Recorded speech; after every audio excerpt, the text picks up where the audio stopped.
Sometimes something happens and nothing is ever the same again. There is such a moment in this story.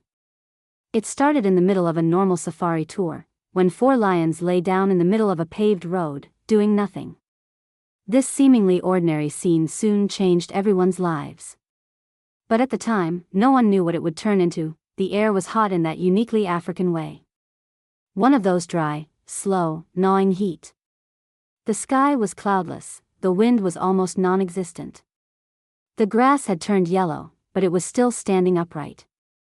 It was early morning, the sun had not yet begun to cast its hellish light overhead, but the ground was already warming up. The tour vehicle was moving slowly.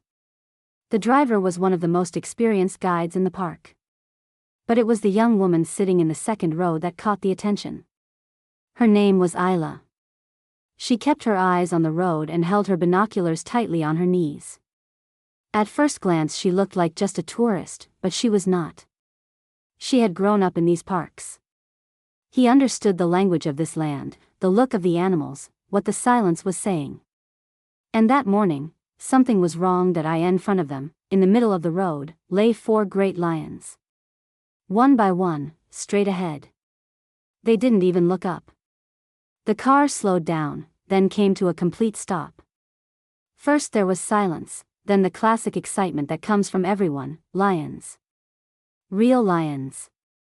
Children clung to the windows, cameras were taken out, a woman shouted excitedly, "Look at that." But Ayla was looking. Silently. Her eyes were locked on theirs. And then she realized something. Normally a pride of lions wouldn't stay in the middle of the road for so long. At least not when a vehicle approached. They would give a signal, they would get up, glance out of the corner of their eye, their muscles would tense. But these 4 lions looked as if they had given up. Worst of all were their eyes.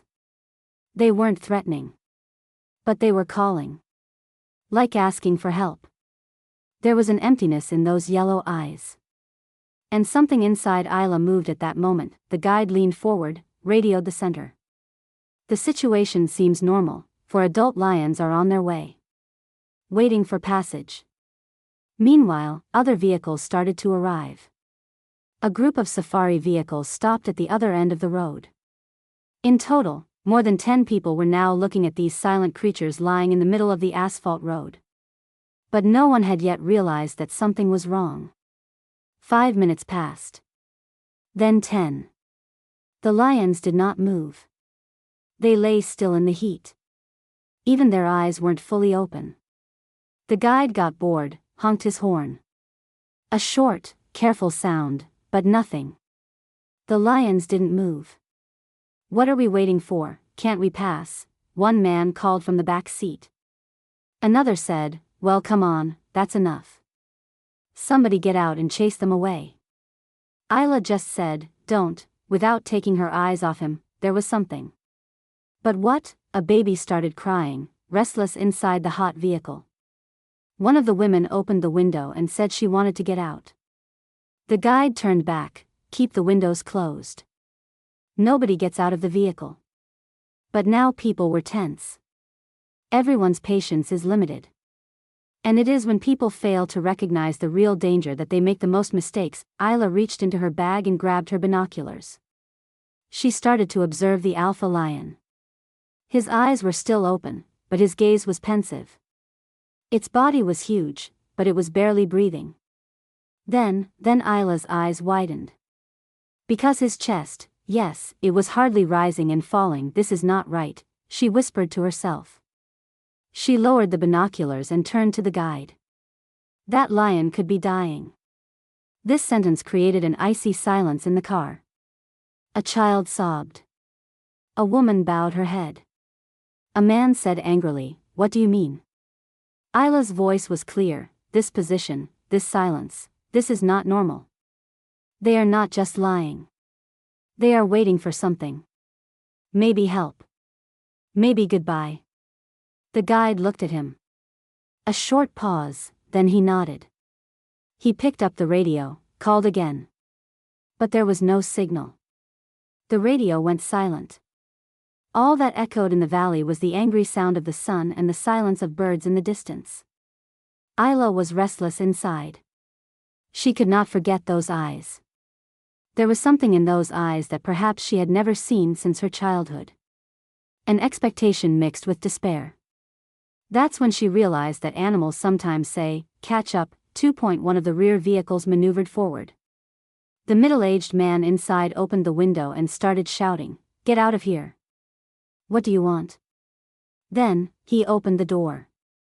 Ayla shouted, "No," but the man had already stepped out. What happened at that moment caused everyone to freeze inside. The lioness on the far left raised her head and looked directly at Ayla. They locked eyes. That look that penetrated Ayla's lungs. It was not a threat, it was a plea. But there was also an instinctive message: don't come any closer. He's ours.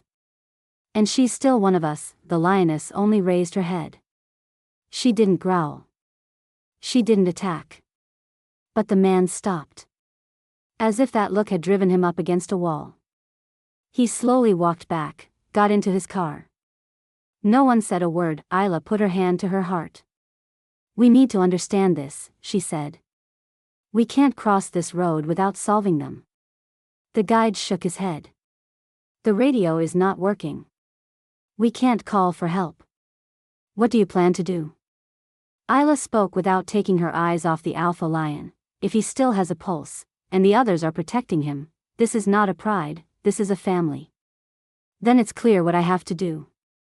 The guide did not understand what he was saying. "Don't," but Ayla reached into her bag. She pulled out a small kit. An emergency kit. She was specially trained for animals.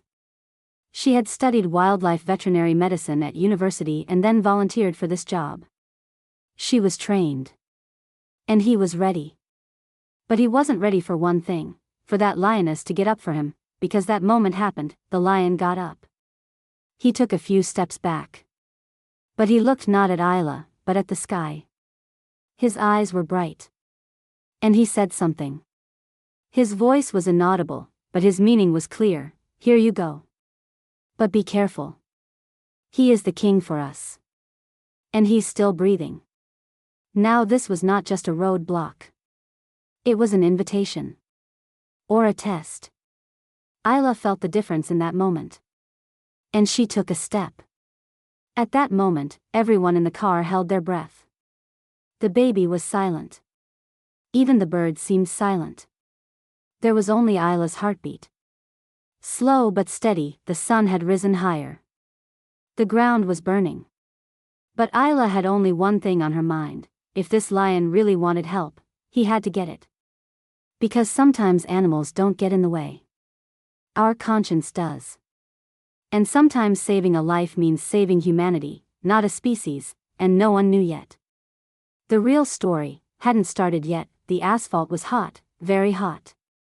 Ayla could almost feel the rubber melting under her shoes. But the real heat was rising not from the ground, but from her chest. She turned her eyes once more to the lion lying on the ground. A deep, ragged breath, and then silence again. Around him, each of the other 3 lions seemed to stand guard around their leader. Standing, but not just waiting. They were protecting. People weren't even breathing in the car anymore. The little boy in the back seat buried his head on his mother's shoulder. Her mother was patting her back with her hand, but her own eyes were still on Ayla. Curiosity, fear, admiration, they were all looking at her in a mixed way. In fact, everyone was looking. As if Ayla was not just a vet there. As if she was the only person waiting for something to be solved, but inside Ayla's head there were storms. This was the wilderness. One wrong move could put everyone at risk, not just herself. But this inaction, this silence. This was not normal. And Ayla always had an instinctive reflex against abnormal things. She checked her surroundings before kneeling down. The lioness was still standing off to the side. Her eyes were on Ayla, but there was no tension in her muscles. There was no threat. In fact, almost like permission. Ayla slowly opened her bag, took out her stethoscope, put on the gloves. Every movement was slow, calculated, almost invisible. The sun had risen a little higher. The safari vehicle's engines were off, but their metal bodies were starting to burn from the heat. A tourist poked his head out the window and pulled out his cell phone. Ayla didn't look at him, but the guide whispered, "Please don't take it, it's distracting." The chest of the lion lying on the ground rose and fell again. But weaker this time. Ayla took a step. Then another. She felt every spot she stepped on. Pebbles, dry earth, crumbs of grass. All sounds had stopped. It was as if time had stopped. Just then, a sound. Not loud, but sharp. A crunch. Ayla turned her head. Across the road, in the bushes, something moved. Her eyes squinted. What was there? One of the other 3 lions lifted its head. He turned his attention in that direction. It growled softly but did not move. Ayla paused. The first thing that crossed her mind was, this may not just be the story of a sick lion. The bushes by the side of the road, that's normally where predators hide. Jackals, hyenas, sometimes even people. No, Ayla said to herself. It must be safe here. With all these vehicles, but in nature, the word safe is often just an assumption. She kept moving forward, step by step. Only 3 meters stood between him and the alpha lion. It seemed impossible to get this close to an animal, especially with his pride with him. But this time there was a difference. These lions saw Ayla coming. And they were letting her. At that moment, Ayla remembered her childhood. Her father was a wildlife expert. When Ayla was only 7 years old, they had tried to save a gazelle, but it was too late. That day her father had said, "Sometimes you can't save it. But you don't forget that feeling. And when it happens again, you don't wait." Ayla was determined not to wait. She got down on her knees. She slowly brought her hand to the lion's chest. She wanted to feel the heartbeat, but it was too weak. Immediately afterwards, the smell that came to her nose burned her insides. Blood, pus, weed, and something else. A metallic odor. Rust. Or, a wound that he carefully ran his hand over the lion's body. And there he saw it, a deep cut on the inside of its hind leg. Old but infected. It was red and scabbed around it, but there was pus underneath. Ayla's eyes filled with tears. "Who left you like this?" she whispered. There was no answer. But she began to hear a growl. The lioness was close. She was standing about 2 meters away. She was watching Ayla with her head down. Her eyes were not threatening, but watchful. Ayla raised her hands slowly. "Okay," she said. "I just want to help." At that moment, the lioness's breathing deepened. Then she took a step back. As if, giving her approval, Ayla closed her eyes. This felt like a dream. Among the lions, a stranger, but not an enemy. Maybe not a friend either, but someone accepted. The radio wasn't working. There was no help. But he had a few medical supplies in his bag, albeit limited. First he began to clean around the wound. The lion's body trembled as he made contact, but it didn't react. It endured silently. Ayla felt the weight of the moment, because this was not just a rescue, this was a test, not just for Ayla, but for everyone watching. Lions can be fierce, yes. But sometimes, they were as patient as humans, and maybe even more loyal. That he cleaned around the wound. He applied a cream, a temporary bandage. He should have done more, but he didn't have the equipment. The most important thing was a shot of antibiotics. But to give it, that was the big risk. Because that needle could trigger a creature's reflexes. And reflexes could change everything. That he reached for his bag. At that moment, the lioness growled again. But this time, not at Ayla. In the back bushes. Same spot. Ayla froze. She turned her eyes in that direction. And there, she saw a silhouette, human. A jet black jacket. Still, motionless, but there. As if not blinking, and that's when Ayla realized that the real story had just begun. Ayla was left with the needle in her hand. One hand was still in her bag, the other on the wounded lion. But her eyes were fixed elsewhere, on the bushes. There was a silhouette there. At first she thought it was an optical illusion. The sun could have been playing shadow games. But no, this was different. He blinked. He looked carefully. And, yes. They locked eyes, the silhouette was still. But it was alive. It was definitely human. He was wearing dark clothes, a hat on his head. You couldn't see his face clearly, nor his purpose. But he was there. And he was watching Ayla. The lioness was still looking in that direction. Her back was hunched, her muscles tensed. Her growl deepened, but it was warning, not threatening. It was as if she was telling Ayla, watch out for her, not us. Ayla swallowed. Her first thought was, a hunter? But poaching in this region had almost disappeared in recent years. Especially on such a touristic route. But the human factor would never disappear 100% in nature. He knew that he took a step back. Slowly he straightened up. He moved away from the lion but kept his face in the bushes. The other members of the pride were motionless but alert. All their body language was now directed towards that being. It was as if Ayla was caught in the middle of something. She started walking towards the guide. The vehicle was still in the same place. The people inside were looking out of the windows, but they couldn't see much. Ayla's face was in flux. Fear on the one hand and determination on the other. When she approached the vehicle, she bent down. She whispered to the guide, there is someone in the bushes. Probably human. But not moving.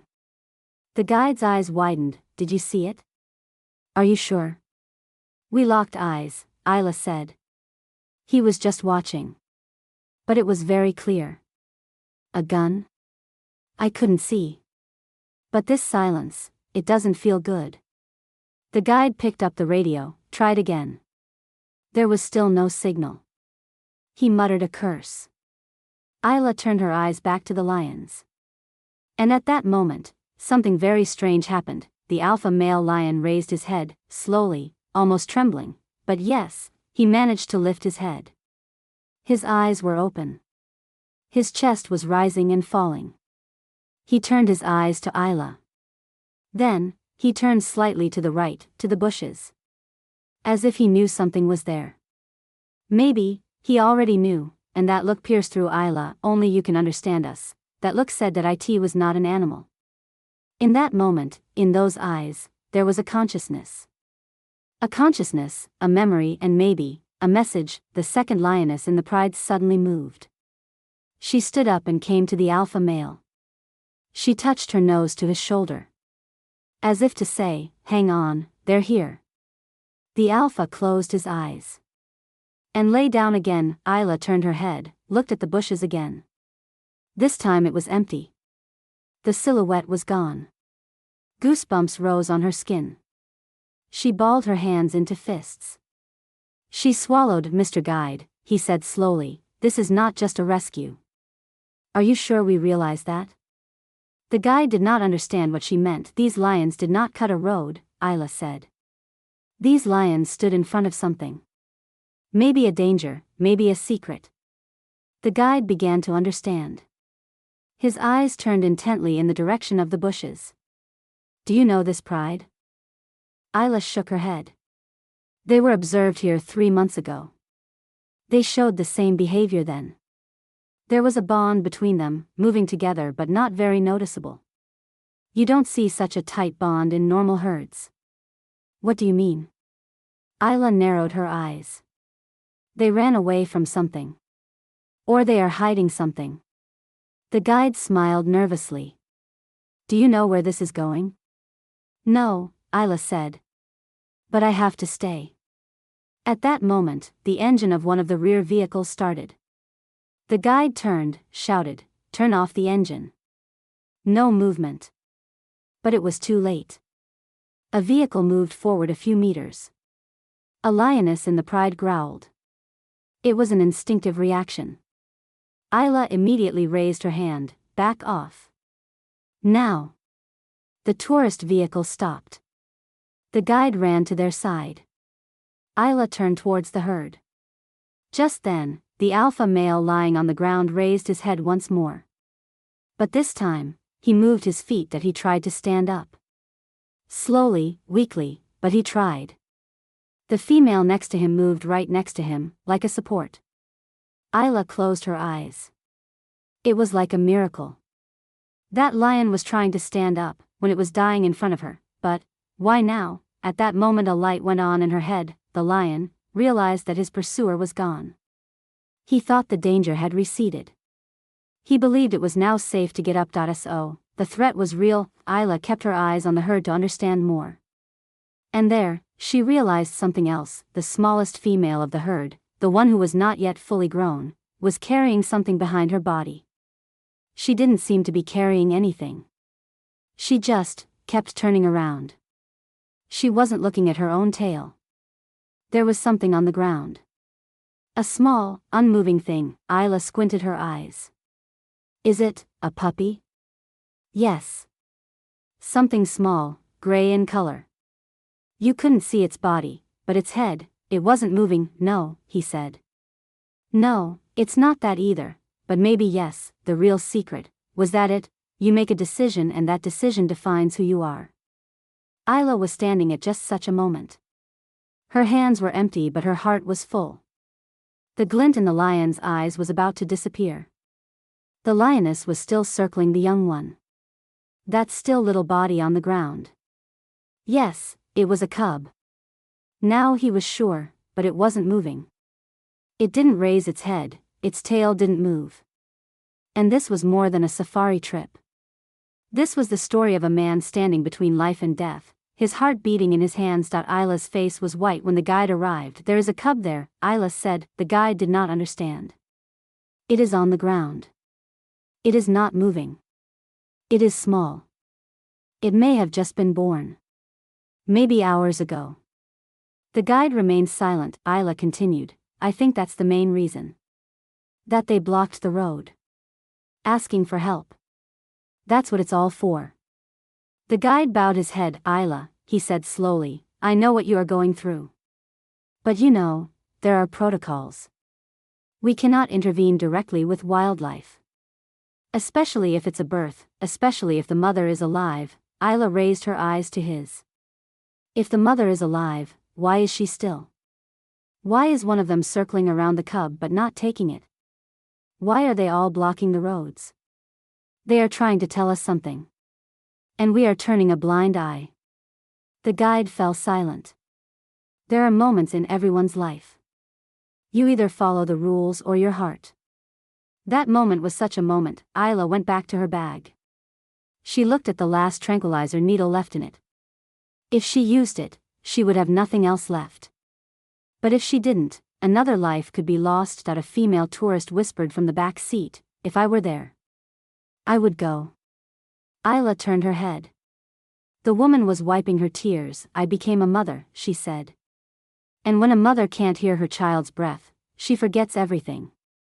This sentence pierced a spot inside Ayla. Her eyes filled with tears. She straightened her back. She turned to the guide, help me or not. But I am leaving. And he started walking. The sun was now shining its harshest light. There was no shade. The asphalt was cracked from the heat. Ayla felt the ground and her heart burning with every step. The lions looked at her. None of them moved, but the young lioness approached the cub and raised her head. They locked eyes. The young female was probably not a mother. Maybe she was a sister. Maybe an aunt. Maybe just the most sensitive of the pride. But the reason she was waiting there was so she wouldn't leave her alone. That's why Ayla slowed her pace. It was a request for permission. She approached the cub. Her heart was beating in her throat. She bent her torso. Her knee touched the ground. His eyes were on the cub's body now. It was tiny. The color of sand. Its fur mixed with dust. His eyes were closed. His nose was dry. Her chest didn't move. Ayla froze for a moment. She closed her eyes. Please, she said. Please don't let me be late. She reached out her hand slowly. She put her finger on the baby's chest. A deep silence. She waited. And, a tremor. Tiny. A tremor. A tear fell from Ayla's eye. She didn't even realize it herself. She opened her bag with trembling hands. The pulse was weak but there. The breath was irregular but coming. And this was a chance. Maybe the last chance. A sound came at that moment. A short, high-pitched growl. The lioness approached. She leaned over Ayla's head. She smelled it. She backed away.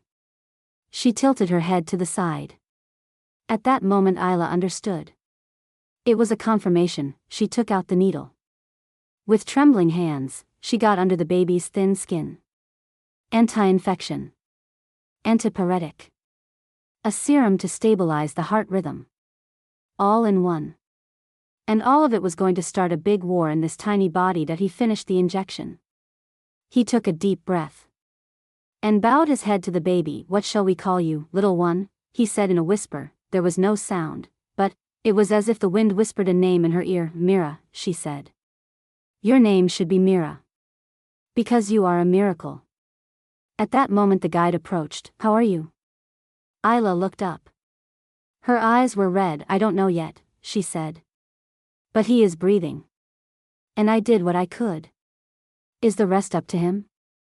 No, Ayla said. The rest is up to us. If we stay here, if we observe, if we pay attention, maybe. At that moment, the child in one of the vehicles stopped crying. People were still watching from the windows. Some clasped their hands together as if in prayer. Some put their phones down and just watched. Because there are some moments, you just live. Myra's chest began to rise and fall. A tiny movement. But a giant echo. The young lioness approached. She rested her head on the cub's head. She touched her nose. Then she turned her eyes to Ayla. You gave it to us, her gaze said. Now we will protect it. Ayla fell on her knees. Her tears flowed silently. Mira moved slightly. And for the first time, she moved her mouth. No sound came out. But there was movement. There was life. That was the moment the story was written. And Ayla knew. Rules sometimes save lives. But sometimes, conscience saves more. Myra's body was still small, but inside that small body a huge battle was being fought. Ayla could feel it. It was as if her tiny heart was saying something with every beat. Don't leave me. The pride was slowly gathering around Mira. Especially the young lioness never let her out of her sight. She checked her nose every few minutes, sniffing her surroundings. The alpha male was resting a little further away, breathing slowly but never closing his eyes. He was watching too. They were no longer defending, waiting, they were praying. The sky began to darken. But this was no normal sunset. The clouds were gathering slowly. There was a slight breeze. The weather was very different from a few hours before. It was as if nature itself was trying to decide for this small being. Ayla was kneeling on the asphalt, waiting next to Mira. The guide and the other tourists were sitting quietly inside the vehicles. No one was saying anything. Because now they were at the end of words. Ayla checked her bag. She was out of supplies. She had done everything she could.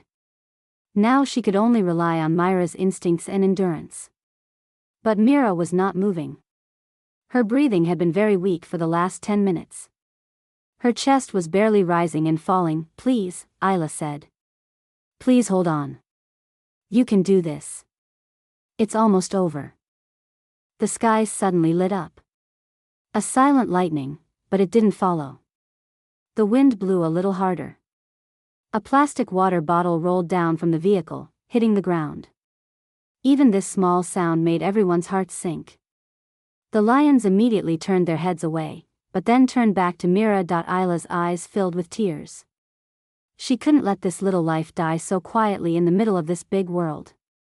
But nature did not always act according to man. It was not always fair. The guide got out of his vehicle. He approached Ayla with silent steps. We have nothing else, he said. Ayla bowed her head. I know. The storm is coming. It's almost here. I know, Ayla said again, we can go back if you want. Without taking her eyes off Mira, Ayla whispered, I won't go back. Either we go together or not at all. A drop of rain fell. Then another. Immediately after, thunder rumbled. Hard but deep. As if even the sky couldn't take it anymore, the lions began to stir. The young female nudged Mira with her nose. But Mira was motionless. Ayla placed her fingers on the tiny breast. She waited. A long, long second passed. And then, there was nothing but an heartbeat. At that moment, time stopped. Ayla closed her eyes.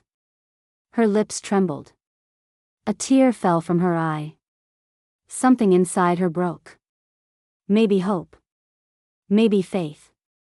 Maybe everything she had held on to until that day. No, she said.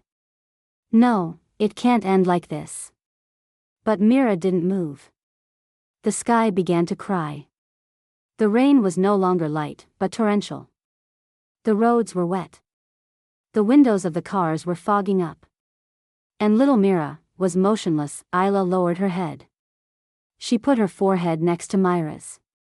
She whispered quietly, I promised you. I promised I would keep you alive. I'm sorry. I'm sorry, little heart. The young lioness growled. A soft sound. But with a tone of sadness in it. It was as if she, too, realized she had lost Mira. She took a step back. Then she raised her head to the sky. No sound came out, but, that position, that body language, it was like morning, and at that moment, a miracle happened. Myra's claw moved at a tiny tremor. Maybe the effect of the rain. Maybe Ayla's imagination. But no. It repeated. Her finger moved. Then her head. Then, breath, staccato. But it was real. Ayla's eyes widened. She checked for a pulse. It was there. Weak, but there. Mira was breathing. Oh my God, she said. Oh, my God, he's back. The guide came back. From the vehicles, people started clapping. Some cried, some prayed.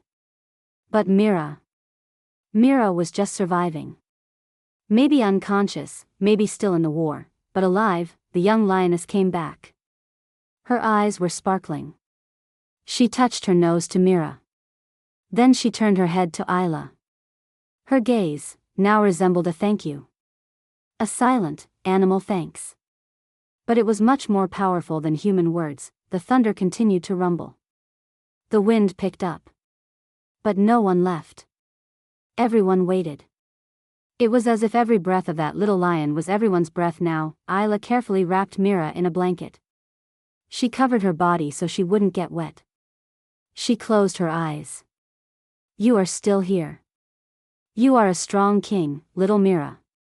Small but indestructible. And at that moment, Mira opened her eyes. Her eyes were huge. Her pupils were still blurry. But open. And she was looking directly at Ayla. At that moment, all the emptiness in Ayla's heart was filled. Her tears mixed with the rain. The other lions came closer. They looked at Mira. Then Ayla. And then all of them bowed their heads, and that's when Ayla realized this is not a surrender. This is an acceptance. When the rain stopped, the sky was still gray, but no longer dark. The clouds were slowly dissipating, as if the sky could finally breathe. Just like Mira. Her little heart was still beating, unrhythmically but steadily. Ayla was holding her in the blanket, as if trying to connect her to life with her hands. The lions had quietly retreated to their places. The alpha male lay under a tree, staring up at the sky. A battle had not been lost. But something had changed. The weather had changed. Hearts had changed. The guide tried the radio again. This time there was a reply. Center, this is Zone 6. Your signal has been received. The guide spoke briefly.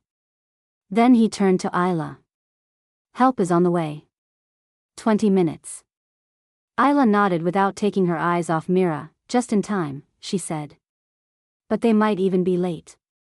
Myra's eyes closed again, but this time it was like sleep. The battle was over. The body just wanted to rest. Ayla had learned the rhythm of the breath in her chest by heart. Every descent, every ascent, it was as if it was her own breath, and at that moment, there was a sound. From the bushes. Ayla turned her head. Immediately everyone was alarmed. The guide signaled the vehicles to wait with his hands. The lions didn't move. None of them were aggressive. In fact, they seemed to be paying attention. As if they were waiting for someone. Then there was movement in the bushes. First a shadow, then a lioness, but this was not one of the pride. She was thinner, more nervous, but her eyes were the same. The same golden color. The same lines. Ayla's heart quickened. Her mother, she said in a whisper. Yes, it was Myra's mother. It was clear from her eyes. Her steps were unsteady, but her direction was certain. She came straight towards her cub. The young lioness took a step back. She bowed her head. Respectfully. Ayla gently put Myra down. And withdrew. Her mother approached. First she sniffed. Then she rubbed her nose against Myra's head. She made a sound. Low, muffled but melodic. Myra moved her head slightly. She opened her eyes. And she responded with a sound that it was her first meow. Weak, but alive, the lion mother began to lick Myra with her tongue. Cleansing, stimulating, waking her up. Myra's body moved. Her chest began to move a little more regularly, and Ayla, she could no longer hold back her tears. She knelt down and covered her face with her hands. The guide touched her shoulder. You did it, he said. Ayla shook her head. No. We did it. All of us. Even them most of all. No one spoke on the way back. The convoy moved slowly. The rain was followed by the smell of earth. It was as if the sky had been washed. Clean, serene, soft. Myra was sleeping in her mother's lap now. The herd surrounded them. They started walking together. They left the asphalt road and disappeared into nature. One last time, the young lioness turned around. She looked at Ayla. For a long time. Then she blinked. It was like a farewell. Or a thank you. Before getting into the vehicle, Ayla knelt on the wet ground. She took out her notebook. She wrote only one sentence on the last page. When you save a life, you give yourself back to nature. Weeks later, the incident was written up in park reports as an extraordinary story of survival. But no document could describe the silence, the eye-to-eye contact, the heartbeat. Because some things can only be felt. Some breaths can only be heard in the heart. Myra survived. She grew up. She joined the pride with her mother. They were no longer just lions. They were a story. For Ayla. Myra was the smallest miracle in the heart of nature. Years later, a child asked her mother, Mom, why do they call every lion Myra? The woman gazed into the distance. Because sometimes a name is not just a name, she said. Sometimes a name is where life begins again.